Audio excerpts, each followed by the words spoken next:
नमस्कार, कसे आहात सगळे? मी आहे अबोली. ड्रीम लाईफमध्ये तुम्हा सर्वांचं अगदी मनापासून स्वागत करते. आणि आजचा विषयही तसा गोडच आहे, कारण ऑफकोर्स तुम्ही थंबनेलला पाहिलेलंच आहे. आज मी बनवणार आहे ब्लॅक फॉरेस्ट केक. आता मला सांगा, लहानांपासून ते मोठ्यांपर्यंत सगळ्यांचा पहिला फेवरेट केक कोणता आहे? माझा तर आहे बाबा ब्लॅक फॉरेस्ट केक. कारण पहिले किंवा आत्तापासून 1-1.5 वर्षापूर्वी आपल्याला जास्त असे केकचे फ्लेवर्स किंवा केकचे प्रकार माहिती नव्हते बऱ्याच जणांना. आत्ता सगळ्यांना माहिती पडलेले आहेत, म्हणून वेगवेगळे केक आपण केक शॉपमध्ये गेल्यावर विचारतो. बट पहिला जो केक आहे किंवा पहिला फेवरेट केक म्हणाल तर तो ब्लॅक फॉरेस्टच असेल बऱ्याच जणांचा, मला माहिती आहे. ओके, तर आता जसा केक शॉपमध्ये मिळतो किंवा जसा प्रोफेशनली बनवतात तसाच पूर्ण रेसिपी आज मी तुमच्याशी शेअर करणार आहे. अगदी बेसिकपासून म्हणजे स्टार्ट टू एंड, स्पॉन्ज बनवण्यापासून ते डेकोरेशनपर्यंत सगळ्या टिप्स आणि ट्रिक्स सांगणार आहे यामध्ये. तर व्हिडिओ स्किप न करता पहा. आय एम शुअर हा व्हिडिओ बघितल्यावर तुम्हाला इझिली घरी केक बनवता येईल आणि तुम्ही तुमच्या बर्थडेला, तुमच्या मुलांच्या, नवऱ्याच्या, सगळ्यांच्या बर्थडेला घरी केक इझिली करू शकता. फक्त तुम्हाला त्याचं मटेरियल आणायचं आहे. ओके, इतकंच काय ते आहे. आणि दुसरी गोष्ट म्हणजे सगळं मेजरमेंट सुद्धा सांगणार आहे. आणि केक शॉपमध्ये जसा मिळतो ना, किंवा त्याहूनही छान केक, कारण केक शॉपमध्ये म्हणजे बेकरीमध्ये जे केक बनतात त्यापेक्षा जास्त होम बेकर्स म्हणजे माझ्यासारखे जे घरी केक बनवतात, घरून बिझनेस करतात लेडीज किंवा जेंट्स, तर ते जास्त छान केक बनवतात असं माझं स्पष्ट मत आहे. कारण आमच्याकडून ना असं तोलून मापून केक होत नाही. खरं तर एकतर सगळी स्वच्छता बाळगली जाते, हायजिनिक असतं. दुसरी गोष्ट, विदाऊट एग केक असतात, अंड्या व्यतिरिक्त असतात. अगदीच कोणाची डिमांड असेल तरच अंड्याचे केक केले जातात, नाहीतर नाही. सगळे केक व्हेज असतात. दुसरी गोष्ट, जर तुम्ही अर्धा किलोचा केक मागितला म्हणजे 500 ग्रामचा, तर आमच्याकडून 600 ते 650 ग्राम केक जातो. माझ्याकडून तर कधी कधी 700 जातो. सो आम्ही असं हात सैल सोडून अगदी मन मोकळेपणाने करतो, आमची क्रिएटिव्हिटी दाखवत असतो. सो नक्कीच तुम्ही बेकरीपेक्षा जर होम बेकर्सकडून ऑर्डर घेतल्या किंवा त्यांना ऑर्डर दिल्या तर त्यांनाही लघु उद्योग त्यांचा सुरू होईल किंवा त्यांना हातभार लागेल घराला. तर हे मला एक सांगायचं होतं त्यातून. त्यामुळे होम बेकर्सकडे छान केक असतात, हे माझं खरं आणि स्पष्ट मत आहे. सो ओके, ठीक आहे. आता तिकडे नाही जाऊया आपण वळूया आपल्या रेसिपीकडे. सो सुरुवात करूया. आज मी ओव्हनमध्ये केक न करता कुकरमध्ये करणार आहे, कारण सगळ्यांकडे OTG मायक्रोवेव्ह ओव्हन नसतं. सो कुकरमध्ये करते. सेम प्रोसेस तुम्ही कढईमध्ये पण करू शकता. चला, तर मग जास्त वेळ न घालवता करूया रेसिपीला सुरुवात. नवीन असाल तर सबस्क्राईब करा आणि व्हिडिओ पूर्ण बघा, स्किप नका करू. आवडला तर लाईक, शेअर आणि कमेंट.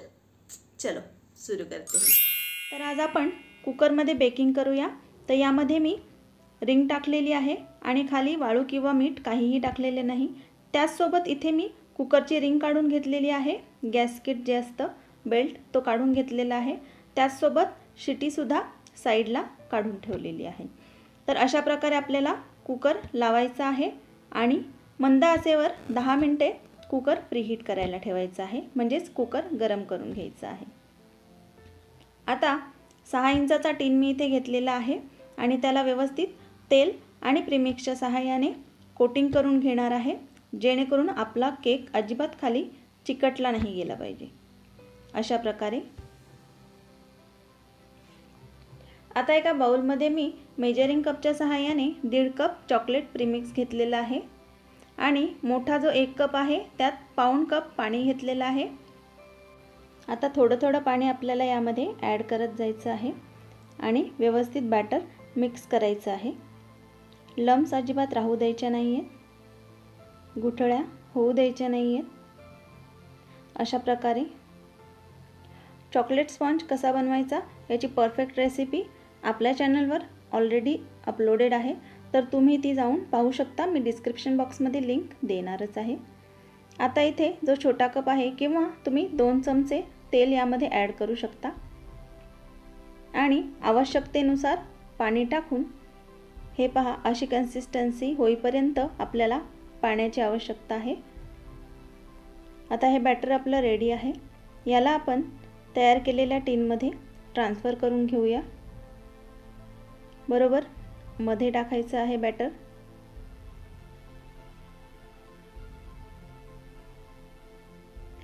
आता याला आपण टॅप करून घेऊया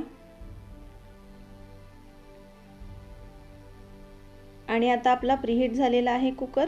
त्यामध्ये याला ठेवून देऊया बरोबर मधोमध आणि 25 ते 30 मिनिटे आपण झाकण बंद करून मंद आचेवर याला बेक करून घेऊ। आता इथे 30 मिनिटे झालेली आहेत। आपला केकचा स्पॉन्ज व्यवस्थित बेक झालेला आहे। सुरीच्या सहाय्याने इथे आपण चेक केलेला आहे। आता याला पूर्णपणे थंड झाल्यावर आपण डिमोल्ड करणार आहोत। स्पॉन्ज व्यवस्थित थंड झालेला आहे। आता याला आपण टीनमधून बाहेर काढून घेऊया अशा प्रकारे।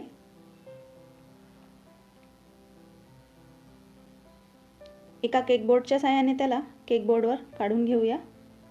बघा किती हलका आणि स्पॉन्जी झालेला आहे आपला स्पॉन्ज। आता आपण याला कट करूया।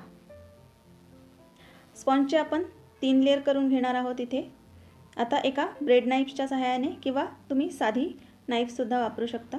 अशा प्रकारे पहिले मार्किंग करून घ्यायची आहे पूर्ण बाजूने आणि मग सुरी आतमध्ये जाऊ द्यायची आहे। इथे तुम्ही पाहू शकता केकची जाळीही दिसेल तुम्हाला, किती छान सुंदर असा केक बेक झालेला आहे। आता आपण दुसरी लेयर काढून घेऊया। दुसरी लेयर आपण थ्रेडच्या सहाय्याने कशी कट करतात ते पाहूया। थोडी थोडी मार्किंग इथे करून घ्यायची आहे, आधी नाईफच्या सहाय्याने, सुरीच्या सहाय्याने, आणि मग आपल्याला एक थ्रेड घ्यायचा आहे, एक दोरा घ्यायचा आहे आणि तो यामध्ये असा इन्सर्ट करायचा आहे। एका बाजूने त्याला क्रॉस करून पुन्हा तो केकमध्ये टाकून ओढून घ्यायचा आहे। तुम्ही जर अशा प्रकारे केक कटिंग केली तर तुमचा लेयर एकदम छान इव्हनली कट होतो। इथे तुम्ही पाहू शकता। आणि ही तिसरी लेयर। तर आता इथे आपले 3 लेयर कट झालेले आहेत। आता आपण एक लेयर टर्न टेबलवर ठेवून घेऊया। इथे आपल्याला केकला सोकिंग करायची आहे, म्हणजेच केक थोडासा ओला करून घ्यायचा असतो जेणेकरून आपला केक छान मॉइस्ट होतो। इथे मी साध्या पाण्याचा वापर करते, पण जर तुम्हाला केकचा गोडवा आणखी वाढवायचा असेल तर त्यासाठी तुम्ही 1 कप पाण्यात 2 चमचे साखर मिक्स करून तिला गरम करून मग थंड करून यूज करू शकता सोकिंग करण्यासाठी। आता इथे मी घेतलेली आहे क्रीम। केक कवर करण्यासाठी किंवा डेकोरेशन वगैरेसाठी आपल्याला लागणार आहे क्रीम।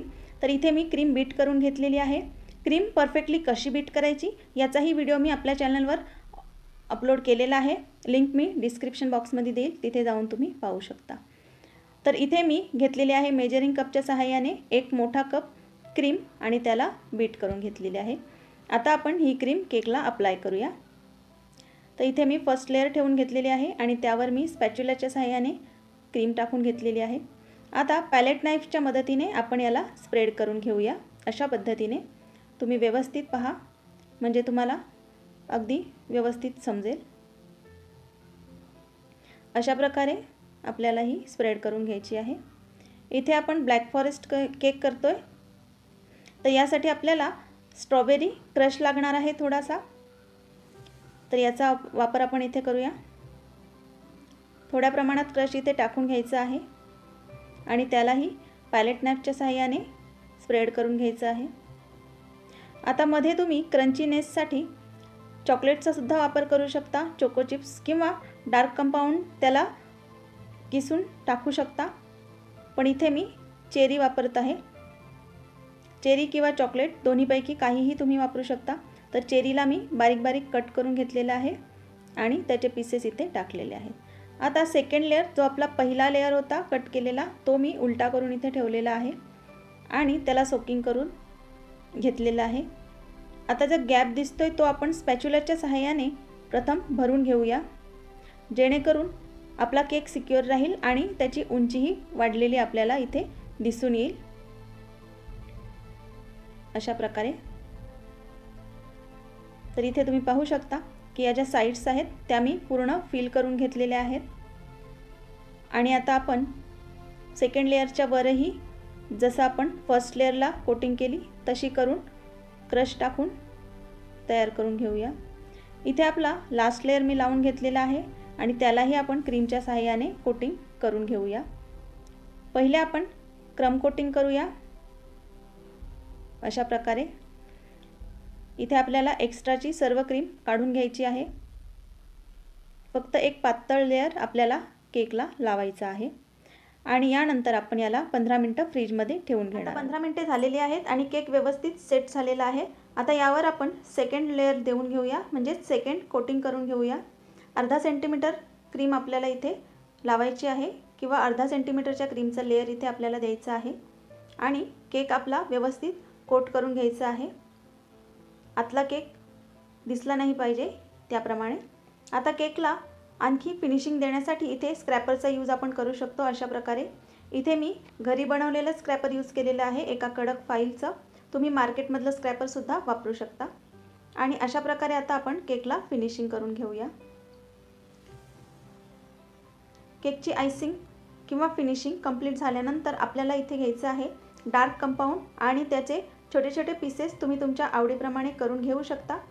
मी इथे 2 प्रकारे केलेले आहेत, मोठे छोटे. तर अशा प्रकारे ते आपण केकला चिकटवून घेऊया. हाताने सुद्धा आपण हे काम करू शकतो.